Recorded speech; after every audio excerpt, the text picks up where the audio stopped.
Somebody commented under her video and said, Bumble is the worst because you have to message first. I agree, it totally puts men in their feminine. No, thank you. Somebody else said Bumble putting men in their soft girl energy. Not anymore. Because even though they're feminist and all about empowerment, men, you do have to be clever. You do have to send the first message. Sorry, that's what you're going to get on Bumble. The amount of effort that women put in to initiate and engage in conversation is next to zero. All they want to send is a hey. All women do is open the floor for a man to lead the conversation. Hey, so I am on the road to hitting my first 1,000 subscribers on YouTube, and we are so close. We are almost there. So if you would be so kind as to go ahead and hit that subscribe button, and if you could like the video while you're at it, that'd be nice. That'd be pretty nice. Our mission statement: talk a little try to be funny at other people's expense. Yeah, I can live with that for now. Let's go with that. So in today's modern age of cancel culture, we have a new victim, Bumble. If you don't know what Bumble is, it is an online dating app. It's in the same realm as Tinder or Hinge, swiping culture. And with Bumble, its objective, at least initially, was to allow women to make the first move.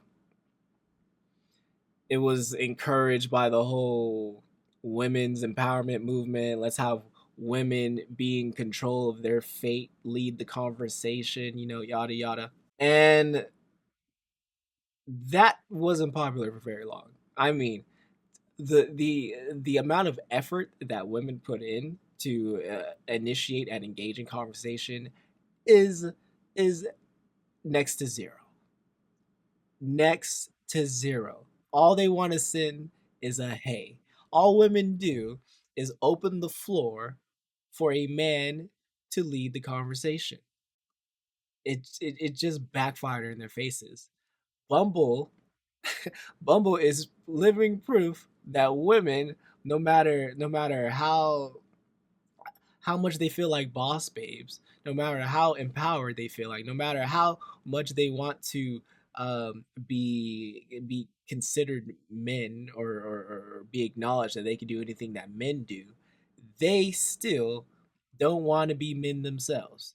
They want to be in their feminine energy and allow a man to lead the conversation. That's all Bumble just showed us. And so they rebranded and they began to allow men to make the first move if they choose to. This is not why they're getting canceled. Because men are making the first move and like their whole mission statement was a complete failure and disaster, I'm assuming they are losing money. They are losing money, and now they have a new campaign advertising strategy.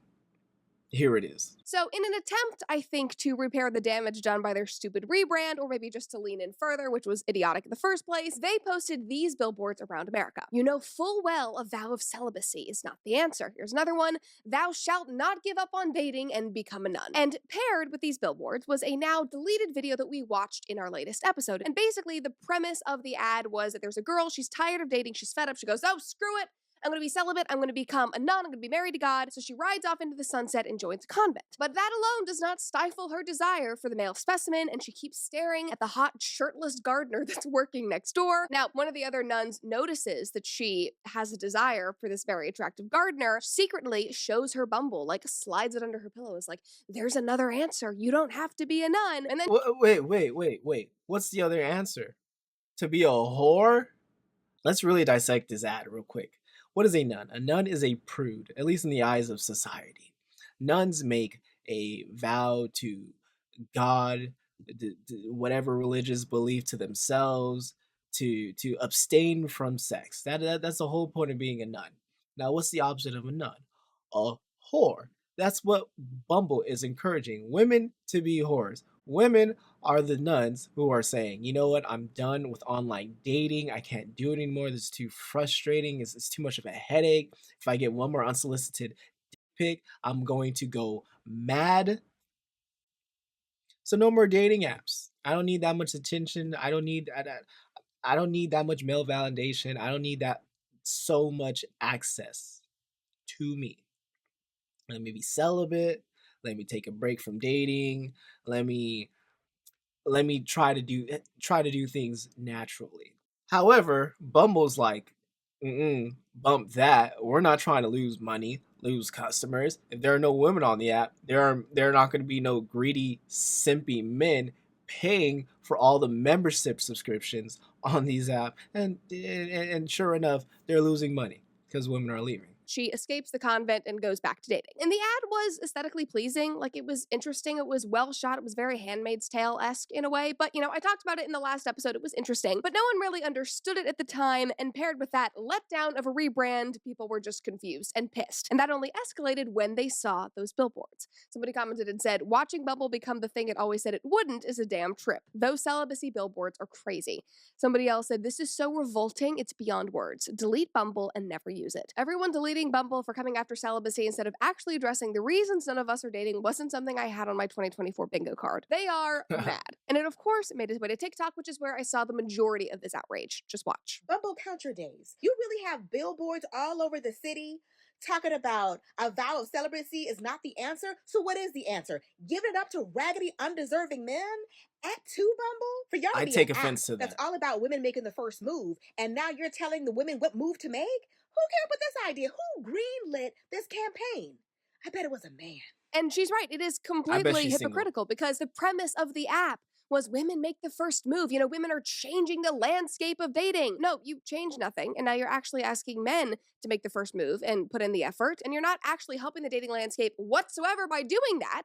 And then you're shaming women for not wanting to engage in hookup culture. This is the worst look that you could have done. Why would you do that? Why would you do any of that? Somebody commented and said, both of the men I met on Bumble were married and ruined my life. That is when I completely stopped dating. I mean, yeah, I would too after that. Somebody else said, I'm convinced that a Bumble worker is trying to sabotage the company before they start a new job at the opposition. Could be true. Another person said, celibacy is hurting Bumble's pockets. There we go. It's almost like they make money by keeping you swiping. Like Hinge, their tagline is the app that's designed to be deleted. No, it's not. It's designed to keep you on there because it's a game. It's like candy matching with people, and those matches never going anywhere. The hypocrisy and the regression of Bumble is actually hilarious. Why not just stand on business and allow these feminine women to leave the app, be celibate, whatever, and keep promoting women take the lead. And now on this app, you'll have nothing but women who are masculine, uh, butch, these independent boss babe, the hairy armpitted chicks. Just leave them. Just leave them on the app. Oh wait, these are the least appealing women to men. And oh wait, it's only men that need to pay for these subscriptions, these weekly, monthly, whatever, these premium features. So they're gonna take their money elsewhere. Oh, Bumble, you're not slick. Y'all remember the insane premium subscription that Tinder rolled out? What was that? It was thousands of dollars. It was insane. It is insane. It is a money-making scheme. That is absurd. Obviously, they are a company. They can do whatever they want, but you can't honestly look at that and say, oh, they want the best for me. They're hoping I get married. They hope that I meet somebody and get happy. No! They want you to pay them and keep swiping and deal with their crappy algorithm that doesn't show you anybody that you might remotely be compatible with. When Bumble first came out, it was unique in that it positioned itself as female friendly or women friendly because once a match happened, women were the ones who had the opportunity to initiate a conversation and send the first message. Now, back when I was using dating apps, I actually didn't like Bumble for this specific reason because it puts men in their feminine energy. It puts men in their princess energy, with women needing to be the initiator. Shout out to the women soft guy aren't era. initiating as much. Women are just Drizzle, tired drizzle. and fed up with the bare minimum effort. And so the apps are needing to do things to drive more engagement. But to be fair, women aren't putting in a lot of effort either. Like the majority of comments that I saw from men on Reddit, on Instagram, on TikTok, even in my own comment section, were men saying, what do you mean women are tired? This is so ridiculous. The only thing that they type is, hey. Like that's their lame excuse for initiating the conversation. So I don't think anybody's putting in effort. Again, dating apps, I think they're just dead. This Bumble rebrand seriously did nothing. Somebody commented under her video and said, Bumble is the worst because you have to message first. I agree, it totally puts men in their feminine. No, thank you. Somebody else said Bumble putting men in their soft girl energy. Not anymore. Because even though they're feminist and all about empowerment, men, you do have to be clever. You do have to send the first message. Sorry, that's what you're gonna get on Bumble. This is what online dating apps do. They will allow these fake profiles or be the ones to create these fake profiles, right? Give you one or two messages, right, to make you feel a little bit validated, to give you hope. Give you hope that, okay, maybe it didn't work out with this one, but maybe the next one. It'll fill you with all this hope to keep you staying on the app. It's like an adrenaline rush.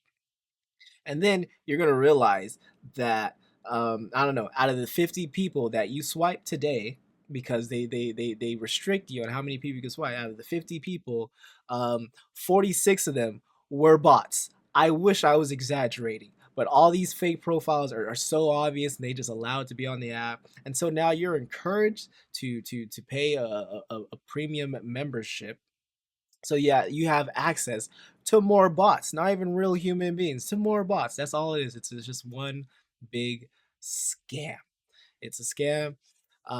Aside from that, aside from how money hungry these dating apps are, honestly, and aside from Bumble being money hungry, or any online dating app for that matter, it's just not the best place to meet people. Like, to have it for a genuine connection. Online dating apps, it's very lackluster. I mean, the barrier for entry is just posting a few photos and creating a profile. That's it. They don't really make any effort into matching you with anybody of substance, or with somebody you're actually compatible with. And and like she said, yeah, there is bare minimum on both sides. A lot of men just want to clap cheeks, and a lot of women, I think they're just desensitized. They don't even put in any effort into the conversations. They don't even give men. They really go in bad faith whenever they match with a new guy, and it's really ridiculous. So you can still use it. It's fine. Women, I really don't encourage to use it, but guys, yeah, go for it. Just don't get your hopes up.